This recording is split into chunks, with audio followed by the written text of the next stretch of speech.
Dear student, welcome back to the second lecture on magnetic effect of current. Last lecture ਦੇ ਵਿੱਚ ਅਸੀਂ discuss ਕਰ ਰਹੇ ਸੀ ਕਿ ਜਦੋਂ ਵੀ ਚਾਰਜ ਪਾਰਟੀਕਲ ਤੁਹਾਡਾ ਮੈਗਨੈਟਿਕ ਫੀਲਡ ਦੇ ਅੰਦਰ ਐਂਟਰ ਕਰਦਾ ਹੈ ਤੇ ਉਹਦੇ ਉੱਪਰ ਜਿਹੜੀ ਫੋਰਸ ਐਕਟ ਕਰਦੀ ਹੈ F = QVB sin θ। ਕਿਹੜੇ ਕਿਹੜੇ ਕੇਸਿਸ ਸੀਗੇ ਕਿ ਫੋਰਸ ਐਕਟ ਨਹੀਂ ਕਰੇਗੀ ਜੇਕਰ ਤੇ ਚਾਰਜ ਜ਼ੀਰੋ ਹੈ ਤਾਂ ਵੀ ਫੋਰਸ ਚਾਰਜ ਪਾਰਟੀਕਲ ਤੇ ਨਹੀਂ ਐਕਟ ਕਰੇਗੀ। दूसरा सीगा जेकर चार्ज पार्टिकल बिल्कुल पैरेलल मूव कर रहा है मैग्नेटिक फील्ड दे वेलोसिटी ते मैग्नेटिक फील्ड आपस में पैरेलल ने एंगल जीरो होएगा ते जे एंगल जीरो है तो साइन थीटा जीरो होने करके साडे कोल फोर्स अगेन कितनी आएगी जीरो। ते थर्ड केस सीगा जेकर charge particle anti parallel move कर रहा है magnetic field is along this side but the charge particle is moving opposite to magnetic field, then again no force will be acting on the charge particle because here theta is 180 and sin 180 ਜਿਹੜਾ ਹੈ ਸਾਡੇ ਕੋਲ ਉਹ 0 ਹੋ ਜਾਏਗਾ। Now come to the next case। ਇਸ ਤੋਂ ਜਿਹੜਾ ਅਸੀਂ ਅਗਲਾ ਕੇਸ ਜਿਹੜਾ ਆਪਾਂ ਡਿਸਕਸ ਕਰਨ ਜਾ ਰਹੇ ਹਾਂ, ਸਭ ਤੋਂ ਪਹਿਲਾਂ ਤੇ ਅਸੀਂ ਫਾਰਮੂਲਾ ਲਿਖ ਲੈਂਦੇ ਆ F = Q VB ਸਾਡੇ ਕੋਲ ਹੈਗਾ sin θ। ਇਹ ਸਾਡਾ ਮੇਨ ਫਾਰਮੂਲਾ ਹੈ ਕਿ ਚਾਰਜ ਪਾਰਟੀਕਲ ਮੈਗਨੈਟਿਕ ਫੀਲਡ ਦੇ ਵਿੱਚ ਹੋਵੇ ਤੇ ਇੰਨੀ ਫੋਰਸ ਉਹਦੇ ਉੱਪਰ ਜਿਹੜੀ ਹੈ ਉਹ ਐਕਟ ਕਰਦੀ ਹੈ। ਨਾਓ ਕੇਸ ਨੰਬਰ ਜਿਹੜਾ ਸਾਡੇ ਕੋਲ ਹੈ 4, if θ is 90 डिग्री। θ 90 ਦਾ ਮਤਲਬ ਹੈ ਕਿ ਚਾਰਜ ਪਾਰਟੀਕਲ ਤੇ ਮੈਗਨੈਟਿਕ ਫੀਲਡ ਜਿਹੜੇ ਨੇ ਦੇ are perpendicular to each other. ਇਹ ਦੋਨੋਂ ਜਿਹੜੇ ਨੇ ਆਪਸ ਵਿੱਚ ਪਰਪੈਂਡੀਕੂਲਰ ਨੇ। ਦੈਨ ਜੇ θ 90 ਹੋਏਗਾ ਤੇ ਸਾਡੇ ਕੋਲ sin 90 ਦੀ ਵੈਲਿਊ ਜਿਹੜੀ ਆਏਗੀ ਸਾਡੇ ਕੋਲ 1। ਦਿਸ ਇੰਪਲਾਈ ਸਾਡੇ ਕੋਲ ਜਿਹੜੀ ਹੈ ਫੋਰਸ ਦੀ ਜਿਹੜੀ ਵੈਲਿਊ ਆਏਗੀ QVB because sin 90 ਜਿਹੜਾ ਹੈ ਸਾਡੇ ਕੋਲ ਉਹ 1 ਹੋ ਗਿਆ and we get the maximum value of force। This is the maximum value of force experienced by the charged particle in the magnetic field। now ਇਸ ਫੋਰਸ ਦਾ ਜਿਹੜਾ ਅਸੀਂ ਨੇਮ ਰੱਖਿਆ it is called Lorentz magnetic force। ਇੱਕ scientist ਹੈਗਾ ਸੀ ਲੌਰੈਂਜ, ਉਹਨੇ ਇਹਦੇ ਬਾਰੇ ਜਿਹੜਾ ਸਾਰਾ ਡਿਸਕਸ ਕੀਤਾ। ਇਹ ਜਿਹੜੀ ਫੋਰਸ ਹੈ ਇਹਨੂੰ ਅਸੀਂ ਬੋਲਦੇ ਹਾਂ ਲੌਰੈਂਜ magnetic force। now what is the formula for Lorentz magnetic force? it is equal to QVB sin θ। now question ਹੈ ਕੋਈ ਵੀ ਚਾਰਜ ਪਾਰਟੀਕਲ ਮੈਗਨੈਟਿਕ ਫੀਲਡ ਚ ਐਂਟਰ ਕਰੇ ਕੀ ਡੈਫੀਨੇਟਲੀ ਉਹਦੇ ਉੱਤੇ ਫੋਰਸ ਲੱਗਦੀ ਹੈ? ਕੀ ਹਮੇਸ਼ਾ ਉਹਦੇ ਉੱਪਰ ਫੋਰਸ ਲੱਗੇਗੀ? ਨਹੀਂ। ਇਹ ਬੇਟਾ ਆਮ ਤੌਰ ਦੇ ਉੱਤੇ ਕੁਐਸਚਨ ਆਉਂਦਾ ਹੈ 2 ਮਾਰਕਸ ਦਾ ਕਿ ਜਦੋਂ ਵੀ ਚਾਰਜ ਪਾਰਟੀਕਲ ਮੈਗਨੈਟਿਕ ਫੀਲਡ ਚ ਐਂਟਰ ਕਰਦਾ ਹੈ ਕੀ ਉਹਦੇ ਉੱਤੇ ਹਮੇਸ਼ਾ ਫੋਰਸ ਲੱਗਦੀ ਹੈ? ਨਹੀਂ ਲੱਗਦੀ। ਕਿਹੜੇ ਕੇਸਿਸ ਨੇ ਜਦੋਂ ਫੋਰਸ ਨਹੀਂ ਲੱਗਦੀ? ਜਾਂ ਤੇ ਚਾਰਜ ਪਾਰਟੀਕਲ ਤੁਹਾਡਾ ਰੈਸਟ ਵਿੱਚ ਹੋਵੇ ਜਾਂ ਚਾਰਜ ਪਾਰਟੀਕਲ ਪੈਰਲਲ ਔਰ ਐਂਟੀ ਪੈਰਲਲ ਜਿਹੜਾ ਹੈ ਮੈਗਨੈਟਿਕ ਫੀਲਡ ਤੇ ਮੂਵ ਕਰੇ। ਇਹਨਾਂ ਕੇਸਾਂ ਵਿੱਚ ਚਾਰਜ ਪਾਰਟੀਕਲ ਦੇ ਉੱਪਰ ਫੋਰਸ ਜਿਹੜੀ ਹੈ ਨਹੀਂ ਐਕਟ ਕਰੇਗੀ। ਤੇ ਜੇਕਰ ਇਨ ਬਿਟਵੀਨ 0 ਤੇ 90 ਡਿਗਰੀ ਦੇ ਵਿੱਚ ਐਂਗਲ ਤੇ ਮੂਵ ਕਰਦਾ ਹੈ ਫਿਰ ਚਾਰਜ ਪਾਰਟੀਕਲ ਉੱਪਰ ਫੋਰਸ ਲੱਗਦੀ ਹੈ।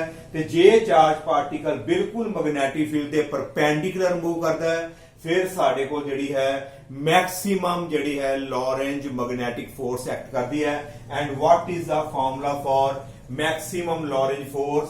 it is given by QVB। वैसे formula QVB sin θ and maximum Lorentz force ਦਾ ਫਾਰਮੂਲਾ ਜਿਹੜਾ ਹੈ ਸਾਡੇ ਕੋਲ QVB। ਆਓ ਇਸ ਫਾਰਮੂਲੇ ਨੂੰ ਅਸੀਂ ਹੁਣ ਵੈਕਟਰ ਫਾਰਮ ਦੇ ਵਿੱਚ ਅਸੀਂ ਕਰਦੇ ਹਾਂ। ਨਾਓ ਫੋਰਸ ਜਿਹੜੀ ਹੈ ਸਾਨੂੰ ਪਤਾ ਹੈ ਕਿ ਵੈਕਟਰ ਕੁਆਂਟੀਟੀ ਹੈ। ਫੋਰਸ ਇੱਕ ਵੈਕਟਰ ਕੁਆਂਟੀਟੀ ਹੈ ਤੇ ਇਹਦਾ ਮਤਲਬ ਇਸ ਨੂੰ ਵੀ ਅਸੀਂ ਵੈਕਟਰ ਫਾਰਮ ਚ ਲਿਖਣ ਲੱਗੇ ਆ F ਦੇ ਉੱਪਰ ਆ ਜਾਏਗਾ ਵੈਕਟਰ। ਅਸੀਂ ਇਹ ਦੋ ਫਾਰਮੂਲੇ ਪੜ੍ਹੇ ਹੋਏ ਨੇ +1 ਦੇ ਵਿੱਚ, ਇੱਕ ਪੜਿਆ A क्रॉस B, ਇੱਕ ਅਸੀਂ ਪੜਿਆ ਫਾਰਮੂਲਾ A ਡਾਟ B, ਇੱਕ ਅਸੀਂ ਡਾਟ ਪ੍ਰੋਡਕਟ ਬਾਰੇ ਆਪਾਂ ਸਟੱਡੀ ਕੀਤਾ ਹੈ, ਇੱਕ ਅਸੀਂ ਕ੍ਰਾਸ ਪ੍ਰੋਡਕਟ ਬਾਰੇ ਸਟੱਡੀ ਕੀਤਾ ਹੈ। A dot B the formula ਅਸੀਂ ਪੜਿਆ AB cos ਥੀਟਾ, ਤੇ A क्रॉस B ਦਾ ਜਿਹੜਾ ਫਾਰਮੂਲਾ ਹੈ AB sin ਥੀਟਾ, ਨਾਲ ਹੁੰਦਾ ਸਾਡੇ ਕੋਲ n ਕੈਪ, ਇੱਕ ਅਸੀਂ ਨਾਲ ਉਹਦੇ ਯੂਨਿਟ ਵੈਕਟਰ ਲਗਾਉਂਦੇ ਹਾਂ। ਨਾਓ ਇਹਦੇ ਵਿੱਚ ਧਿਆਨ ਨਾਲ ਦੇਖੋ, ਸਾਡੇ ਕੋਲ sin ਥੀਟਾ ਆ ਰਿਹਾ ਹੈ, ਫੋਰਸ ਵਾਲੇ ਫਾਰਮੂਲੇ 'ਚ ਸਾਡੇ ਕੋਲ sin ਥੀਟਾ ਹੈ, ਤੇ sin ਥੀਟਾ ਜਿਹੜਾ ਹੈ ਕ੍ਰਾਸ ਵਾਲੇ ਫਾਰਮੂਲੇ 'ਚ ਲੱਗਦਾ ਹੈ। ਇਹਦਾ ਮਤਲਬ ਇਸ ਫਾਰਮੂਲੇ ਨੂੰ ਅਸੀਂ ਜਿਹੜਾ ਹੈ ਕ੍ਰਾਸ ਪ੍ਰੋਡਕਟ ਦੇ ਵਿੱਚ ਅਸੀਂ ਲਿਖ ਸਕਦੇ ਹਾਂ। Now Q charge is a scalar physical quantity. ਜੇ ਚਾਰਜ ਸਕੇਲਰ ਹੈ, ਇਹਦੇ ਉੱਪਰ ਤੇ ਅਸੀਂ ਕਦੀ ਕੋਈ ਵੈਕਟਰ ਨਹੀਂ ਲਗਾ ਸਕਦੇ, ਇਹ ਤੇ ਸਾਡੇ ਕੋਲ ਰਹਿ ਗਿਆ ਬਾਹਰ। Now magnetic field is a vector quantity, velocity is a vector quantity, therefore we can write it as V vector cross B vector। Vector form ਦੇ ਵਿੱਚ ਕੀ ਬਣ ਜਾਏਗਾ V vector cross B vector। ਜੇ ਇਹਨੂੰ ਅਸੀਂ ਖੋਲੋਗੇ VB sin ਥੀਟਾ, ਨਾਲ ਸਾਡੇ ਕੋਲ ਇੱਕ ਜਿਹੜਾ ਹੈ ਯੂਨਿਟ ਵੈਕਟਰ ਆਏਗਾ, ਜਿਹੜਾ ਸਾਨੂੰ ਇਸ ਫੋਰਸ ਦੀ ਜਿਹੜੀ ਹੈ ਸਾਨੂੰ ਜਿਹੜੀ ਹੈ ਡਾਇਰੈਕਸ਼ਨ ਜਿਹੜਾ ਹੈ ਉਹ ਰਿਪਰੈਜ਼ੈਂਟ ਕਰੇਗਾ। Now what is the formula for force in term of vector form? F vector is equal to Q V vector cross B vector.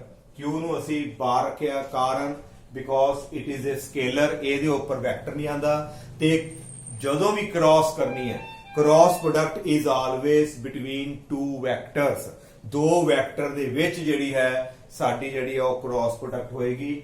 F vector is equal to Q V vector cross ਤੁਹਾਡੇ ਕੋਲ ਆ ਜਾਏਗਾ B vector. ਨਾਓ ਇੱਕ ਚੀਜ਼ ਧਿਆਨ ਰੱਖਣੀ ਹੈ, ਜਿਸ ਤਰ੍ਹਾਂ ਅਸੀਂ +1 ਵਿੱਚ ਪੜਿਆ ਸੀ, ਮੰਨ ਲਓ ਕਿ ਦੋ ਵੈਕਟਰਾਂ ਦੀ, ਸਪੋਜ਼ ਦੋ ਵੈਕਟਰਾਂ ਦੀ ਕ੍ਰਾਸ ਕੀਤੀ, ਸਾਡੇ ਕੋਲ ਇੱਕ ਨਵਾਂ ਵੈਕਟਰ ਆਇਆ C। A ਤੇ B ਦੀ ਅਸੀਂ ਕ੍ਰਾਸ ਕਰਦੇ ਹਾਂ, ਸਾਡੇ ਕੋਲ ਇੱਕ ਨਵਾਂ ਵੈਕਟਰ ਆਉਂਦਾ ਹੈ ਕਿਹੜਾ C, ਤੇ ਜਿਹੜਾ C ਵੈਕਟਰ ਹੈ it is perpendicular to both. ਉਹ A ਤੇ B ਦੋਨਾਂ ਦੇ ਹੀ ਪਰਪੈਂਡੀਕੂਲਰ ਹੋਏਗਾ according to right hand thumb rule. ਅਸੀਂ ਥੰਬ ਰੂਲ ਦੇ ਅਕੋਰਡਿੰਗ ਅਸੀਂ ਜੇ ਕੈਲਕੂਲੇਸ਼ਨ ਕਰਦੇ ਹਾਂ, ਜਿਹੜਾ C ਵੈਕਟਰ ਹੈ it is perpendicular to both A and B। ਜਿਸ ਪਲੇਨ ਦੇ ਵਿੱਚ A ਤੇ B ਨੇ, ਤੇ ਜਿਹੜਾ C ਹੈ ਉਸ ਪਲੇਨ ਦੇ ਪਰਪੈਂਡੀਕੂਲਰ ਹੋਏਗਾ। ਕਹਿਣ ਦਾ ਮਤਲਬ C is perpendicular to A, ਜਿਹੜਾ C ਹੈ A ਦੇ ਪਰਪੈਂਡੀਕੂਲਰ ਵੀ ਹੋਏਗਾ, ਤੇ ਜਿਹੜਾ C ਹੈ it is perpendicular to B। Similarly ਇਹਦੇ ਅਕੋਰਡਿੰਗ ਚਲਿਏ। ਨਾਓ ਪਲੀਜ਼ ਟੈਲ, ਜਿਹੜਾ C ਦੀ ਜਗ੍ਹਾ ਤੇ F ਆ ਰਿਹਾ, ਇਹਦਾ ਮਤਲਬ ਜਿਹੜਾ ਸਾਡਾ F ਵੈਕਟਰ ਹੈ it is perpendicular to V। Force ਸਾਡੀ ਵੈਲੋਸਿਟੀ ਦੇ ਪਰਪੈਂਡੀਕੂਲਰ ਹੋਏਗੀ, and second F vector is also perpendicular to magnetic field. Force ਜਿਹੜੀ ਹੈ it is perpendicular to both V and B, ਇਹ ਯਾਦ ਰੱਖਣਾ ਹੈ। ਤੇ ਇਸ ਫੋਰਸ ਦੀ ਡਾਇਰੈਕਸ਼ਨ ਦੱਸਣ ਵਾਸਤੇ ਸਾਡੇ ਕੋਲ ਇੱਕ ਸਪੈਸ਼ਲ ਜਿਹੜਾ ਹੈ ਰੂਲ ਹੈ, ਉਹਦਾ ਨਾਮ ਹੈ ਸਾਡੇ ਕੋਲ Fleming left hand rule. Fleming left hand rule, ਇਹਦੇ ਅਕੋਰਡਿੰਗ ਜਿਹੜਾ ਹੈ ਅਸੀਂ ਲੌਰੈਂਜ ਫੋਰਸ ਦੀ ਡਾਇਰੈਕਸ਼ਨ ਜਿਹੜੀ ਹੈ ਆਪਾਂ ਸ਼ੋ ਕਰਦੇ ਹਾਂ।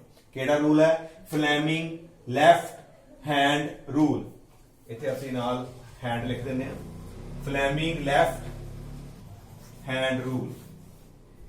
ਇੱਕ ਰੂਲ ਅੱਗੇ ਜਾ ਕੇ ਪੜੋਗੇ ਫਲੇਮਿੰਗ ਰਾਈਟ ਹੈਂਡ ਰੂਲ, ਉਹ ਅੱਗੇ ਜਾ ਕੇ ਸਟੱਡੀ ਕਰਾਂਗੇ।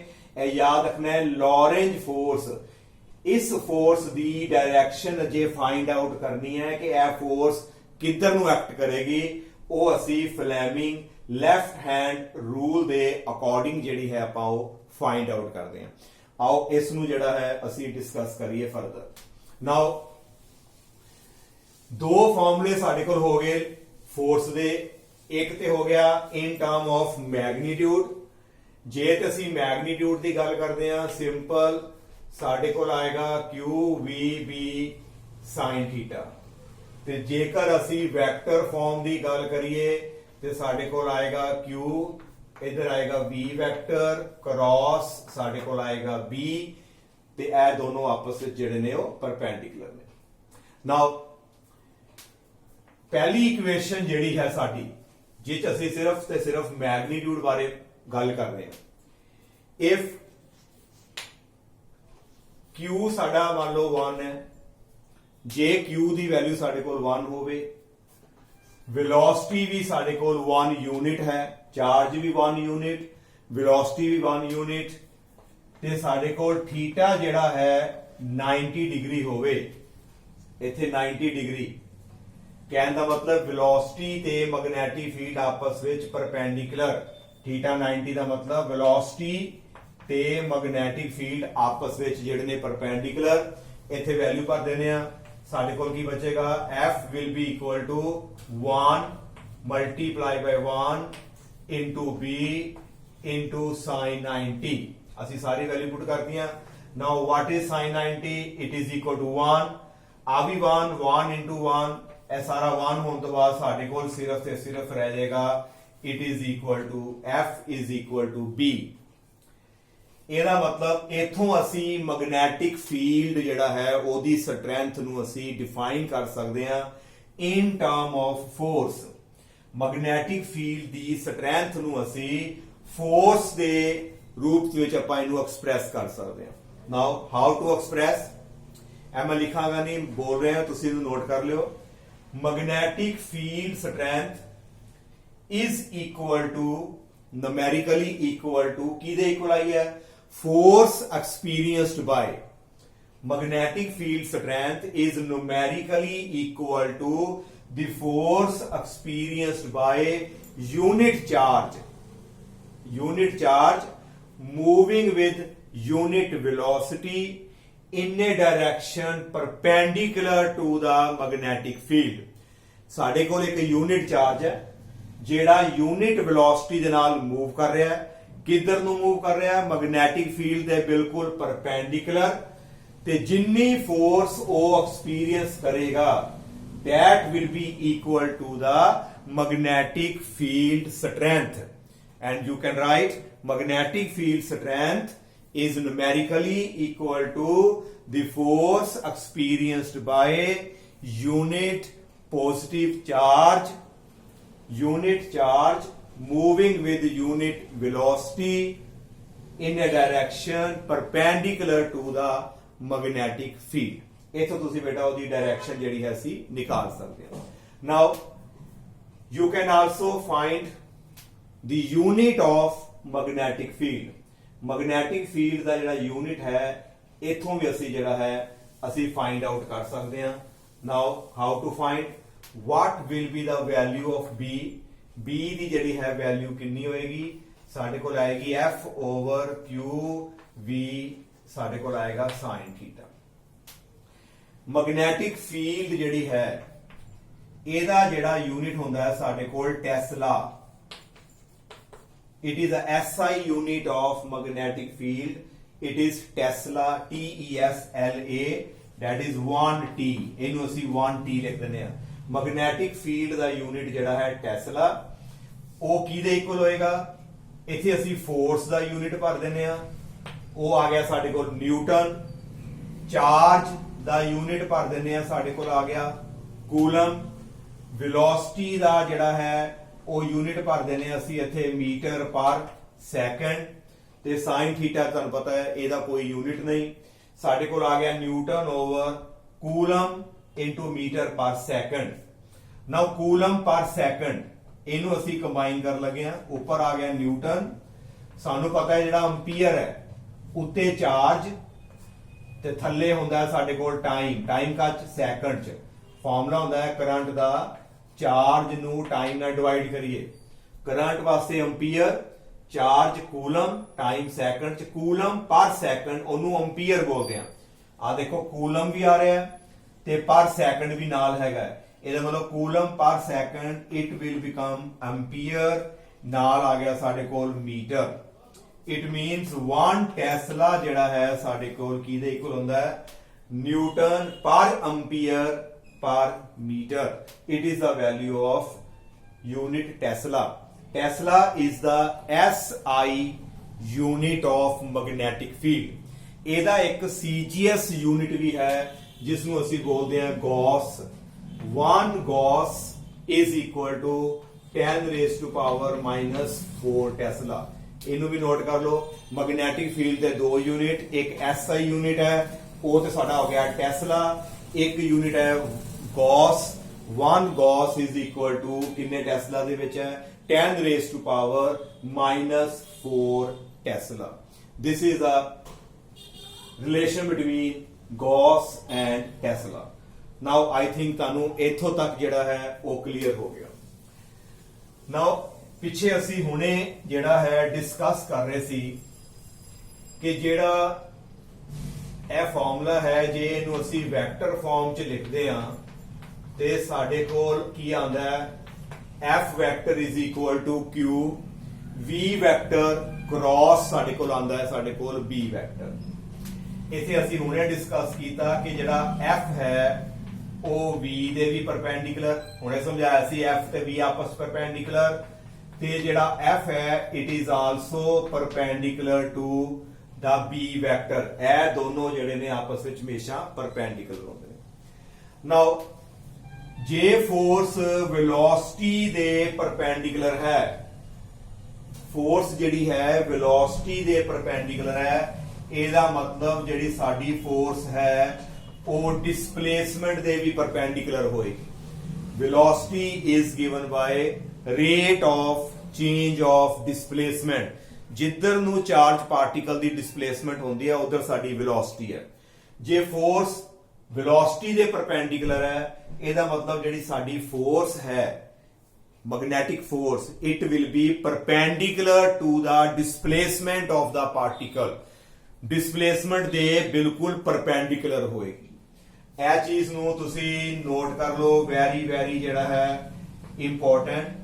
ਕੀ ਪਤਾ ਲੱਗਾ ਕਿ ਜਿਹੜੀ ਫੋਰਸ ਵੈਲੋਸਿਟੀ ਦੇ ਤੇ ਪਰਪੈਂਡੀਕੁਲਰ ਹੈ, ਫੋਰਸ ਜਿਹੜੀ ਹੈ ਡਿਸਪਲੇਸਮੈਂਟ ਦੇ ਵੀ ਪਰਪੈਂਡੀਕੁਲਰ ਹੋਏਗੀ। ਤੇ ਸਾਨੂੰ ਪਤਾ ਹੈ ਜਿਹੜਾ ਵਰਕ ਡਨ ਦਾ ਫਾਰਮੂਲਾ ਹੁੰਦਾ ਹੈ, ਅਸੀਂ ਪੜਿਆ ਹੈ ਕਿ Fs cos θ, ਫੋਰਸ ਡਿਸਪਲੇਸਮੈਂਟ ਤੇ ਨਾਲ ਵਿੱਚ ਐਂਗਲ। ਨਾਓ ਜਿਹੜੀ ਮੈਗਨੈਟਿਕ ਫੋਰਸ ਹੈ ਡਿਸਪਲੇਸਮੈਂਟ ਦੇ ਪਰਪੈਂਡੀਕੁਲਰ ਹੁੰਦੀ ਹੈ ਹਮੇਸ਼ਾ। ਤੇ ਜੇ ਮੈਗਨੈਟਿਕ ਫੋਰਸ ਡਿਸਪਲੇਸਮੈਂਟ ਦੇ ਪਰਪੈਂਡੀਕੁਲਰ ਹੈ, ਇਹਦਾ ਮਤਲਬ ਇੱਥੇ ਥੀਟਾ ਕਿੰਨਾ ਆਏਗਾ? ਸਾਡੇ ਕੋਲ ਥੀਟਾ ਆਏਗਾ ਇੱਥੇ 90 ਡਿਗਰੀ, ਕਿਉਂਕਿ ਮੈਗਨੈਟਿਕ ਫੋਰਸ ਬਾਰੇ ਮੈਂ ਗੱਲ ਕਰ ਰਿਹਾ ਸਿਰਫ।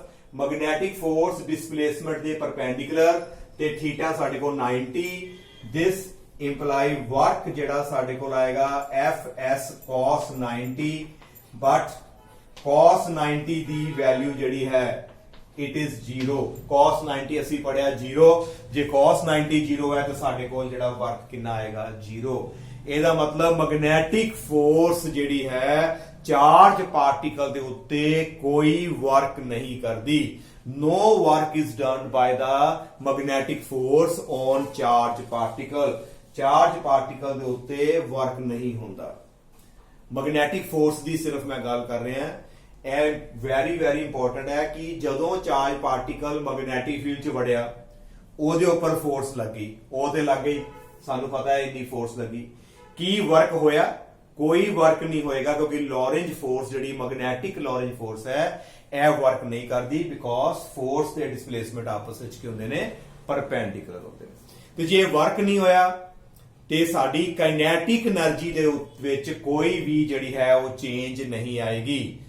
ਨੋ ਚੇਂਜ ਇਨ ਕਾਈਨੈਟਿਕ એનર્ਜੀ, ਕਿਉਂਕਿ ਜੇ ਵਰਕ ਹੋਏਗਾ ਤਾਂ ਹੀ એનર્ਜੀ ਵਿੱਚ ਚੇਂਜ ਆਉਂਦੀ ਹੈ। Capacity to do work is called energy. ਜੇ ਵਰਕ ਨਹੀਂ ਹੈ ਇਹਦਾ ਮਤਲਬ ਸਾਡੀ ਜਿਹੜੀ ਹੈ એનર્ਜੀ ਜਿਹੜੀ ਹੈ ਕਾਈਨੈਟਿਕ એનર્ਜੀ ਜਿਹੜੀ ਹੈ ਉਹ ਚੇਂਜ ਨਹੀਂ ਹੁੰਦੀ। ਇਹ ਤੁਹਾਡਾ ਇੰਪੋਰਟੈਂਟ ਪੁਆਇੰਟ ਹੈ। ਨੋ, ਇਹ ਵੀ ਨੋਟ ਕਰ ਲਓ। ਕਾਦੇ ਵਿੱਚ change? No change in kinetic energy magnetic force होवे ते काइनेटिक एनर्जी विच जिहड़ी है वो चेंज नहीं आती। नाउ इस तो बाद असी जिहड़ा है डिस्कस करना है इलैक्ट्रिक फोर्स ते मैग्नेटिक फोर्स विच की डिफरेंस है। यह तुसी जिहड़ा है अपनी कॉपी दे उपर एक साइड दे उत्ते तुसी जिहड़ा है इलैक्ट्रिक फोर्स लिख लो, एक साइड ते तुसी जिहड़ा है अपना मैग्नेटिक फोर्स। इन्हां दे विच की डिफरेंस ने मैं इत्थे लिखांगा नहीं, तुसी इहनूं नोट करके आप लिखना है। पहली गल दोनों दे जिहड़े ने असी पहला फॉर्मूला लिखांगे। इलैक्ट्रिक फोर्स दा फॉर्मूला पढ़िया QE, यह तुसी कूलम लॉ जिहड़ा चैप्टर सी इलैक्ट्रिक फील्ड उच पढ़िया कि जदों भी चार्ज पार्टिकल इलैक्ट्रिक फील्ड च एंटर करता है उहदे उत्ते फोर्स लगती है F = QE। ते जदों चार्ज पार्टिकल जिहड़ा है साडा मैग्नेटिक फील्ड च एंटर करता है उदों साडे कोल यह फोर्स लगती है QVB sin थीटा। इस फॉर्मूले नूं देखो ते इस फॉर्मूले नूं देखो, यह फॉर्मूला जिहड़ा है इंडिपेंडेंट टू द वेलोसिटी, ए वेलोसिटी दे उत्ते डिपेंड नहीं करता। भावें चार्ज पार्टिकल रेस्ट विच है, भावें जिहड़ा चार्ज पार्टिकल मोशन च है, इत्थे ते वेलोसिटी है ही नहीं, फोर्स जिहड़ी है हमेशा लगेगी। पर मैग्नेटिक फोर्स वाला फॉर्मूला वेलोसिटी ते डिपेंड करता है। जे वेलोसिटी 0 है, चार्ज पार्टिकल रेस्ट विच है, ते फोर्स नहीं लगेगी, ते जे चार्ज पार्टिकल मोशन च है फिर जिहड़ी है उहदे उपर जिहड़ी है वो फोर्स जिहड़ी वो एक्ट करेगी। दूसरा जिहड़ा पॉइंट इन्हां दे विच की है कि इत्थे कोई एंगल नहीं है ते इत्थे साडे कोल नाल आ रहा है एंगल। कहने दा मतलब कि चार्ज पार्टिकल जिस तरह मर्जी मूव करे इलैक्ट्रिक फील्ड दे अंदर, जिस तरह मर्जी जाए, पैरेलल मूव करे, एंटी पैरेलल मूव करे, 30 डिग्री जिन्ने मर्जी एंगल ते मूव करे, हमेशा ओदे उपर फोर्स लगेगी। ओदी वैल्यू जिहड़ी है वो सेम ही होएगी। जेकर इलैक्ट्रिक फील्ड साडा जिहड़ा है वो हर जगह ते सेम है, जिधर मर्जी मूव करे, जे इलैक्ट्रिक फील्ड यूनीफॉर्म है, फोर्स जिहड़ी है हर जगह ते सेम आएगी, एंगल ते डिपेंड नहीं करती।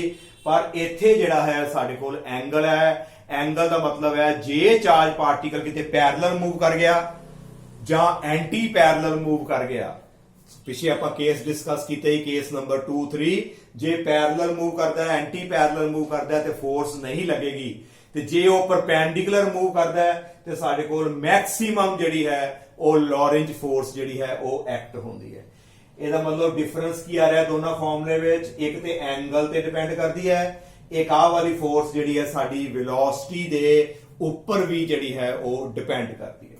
तीसरा जिहड़ा साडे कोल इस तो बाद नैक्सट जिहड़ा दोनों दे विच जिहड़ा मेन डिफरेंस है, ए वाली जिहड़ी फोर्स है इत्थे लिखोगे नंबर 2 परपेंडिकुलर टू वेलोसिटी ते परपेंडिकुलर टू साडे कोल आएगी बी।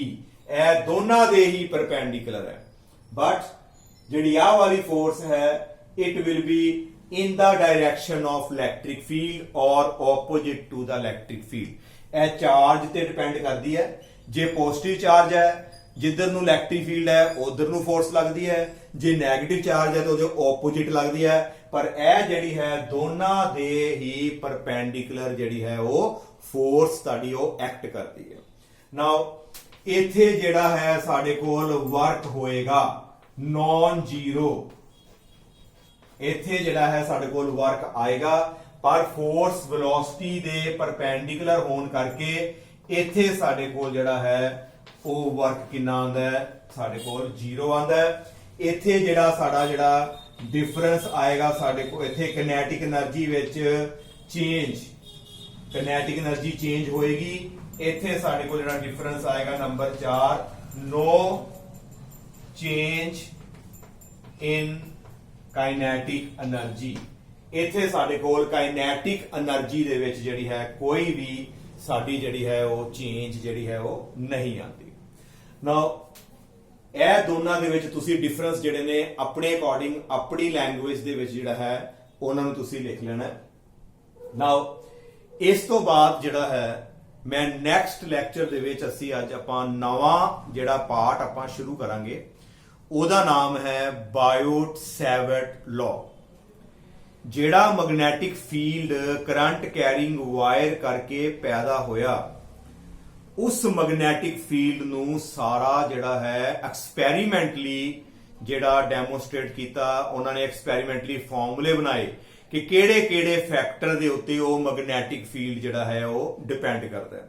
ਔਸਟਡ ਨੇ ਤੇ ਕੀ ਕਿਹਾ ਸੀ ਕਿ ਜਿੱਥੇ ਕਰੰਟ ਕੈਰਿੰਗ ਵਾਇਰ ਹੋਏਗੀ ਨਾਲ ਮੈਗਨੈਟਿਕ ਫੀਲਡ ਪੈਦਾ ਹੋਏਗਾ, ਕਿਉਂਕਿ ਚੁੰਬਕੀ ਸੂਈ ਹਿਲ ਗਈ। ਉਹਦਾ ਕੰਮ ਇੰਨਾ ਹੀ ਹੈ। ਉਸ ਤੋਂ ਬਾਅਦ ਸਾਰੀ ਫਰਦਰ ਸਟੱਡੀ ਜਿਹੜੀ ਕੀਤੀ ਹੈ, ਦੋ ਸਾਇੰਟਿਸਟ ਨੇ ਬਾਇਓਟ ਤੇ ਸੈਵਰਟ, ਉਹਨਾਂ ਦੋਨਾਂ ਨੇ ਰਲ ਕੇ ਜਿਹੜਾ ਹੈ experimentally magnetic field due to current carrying wire, ਉਹਦਾ ਜਿਹੜਾ ਸਾਨੂੰ ਫਾਰਮੂਲਾ ਦਿੱਤਾ ਹੈ। ਉਹਦੇ ਬਾਰੇ ਜਿਹੜਾ ਹੈ ਅਸੀਂ ਨੈਕਸਟ ਜਿਹੜਾ ਲੈਕਚਰ ਦੇ ਵਿੱਚ ਆਪਾਂ ਜਿਹੜਾ ਉਹਨੂੰ ਆਪਾਂ ਡਿਸਕਸ ਕਰਾਂਗੇ। Thank you.